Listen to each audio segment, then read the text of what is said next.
Welcome to my channel Masud Rana. আজকে আমি আপনাদের দেখাবো যে সিসি লোনের ইন্টারেস্ট কিভাবে চেঞ্জ করতে হয়, সেটা আমি ট্রেজারি মডিউল থেকে দেখাবো। চলেন দেখা যাক। তো প্রথমত হচ্ছে শর্ট টার্ম মানি মার্কেটে ডাবল ক্লিক দেওয়ার পরে ইন্টার কোম্পানিতে ডাবল ক্লিক দেবেন। তো দেওয়ার পরে এরকম ড্যাশবোর্ড আসলে আপনারা হচ্ছে F11 দিয়ে ফাঁকা করে নেবেন। নেওয়ার পরে ইউনিট নেম দেবেন।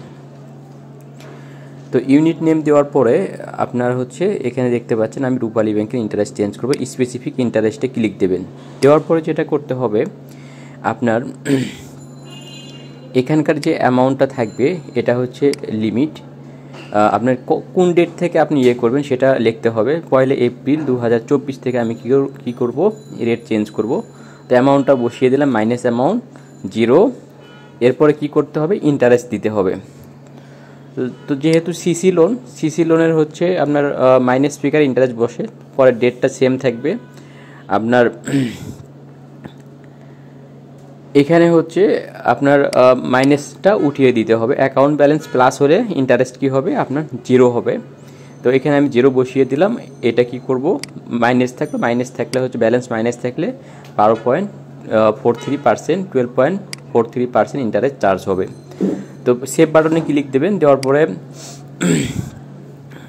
একটু সময় নিতেছে। তো সেভ বাটনে ক্লিক দিলে কি হলো, আপনার সেভ নিয়ে নিল। তারপরে দেখতে পাবেন যে কি, যে আপনার 1 এপ্রিল থেকে হচ্ছে ইন্টারেস্ট চার্জ হবে হচ্ছে আপনার এখানে দেখতে পাচ্ছেন যে 12.43% করে। মাইনাস থাকলে আপনার কি হবে, ইন্টারেস্ট চার্জ হবে, প্লাস হলে অটোমেটিক ইন্টারেস্ট চার্জ হবে না। তো এটা সিসি লোনের ইন্টারেস্ট। এভাবে আপনারা কি করবেন হচ্ছে ইন্টারেস্ট চেঞ্জ করে দেবেন ট্রেজারি মডিউল থেকে। তো সবাই ভালো থাকবেন, সুস্থ থাকবেন। আমার চ্যানেলটির যদি ভিডিওটি যদি ভালো লেগে থাকে অবশ্যই আমার চ্যানেল সাবস্ক্রাইব করবেন, প্লাস হচ্ছে আপনার ফ্রেন্ড সার্কেলের মধ্যে ভিডিওটি শেয়ার করে দেবেন। আল্লাহ হাফিজ।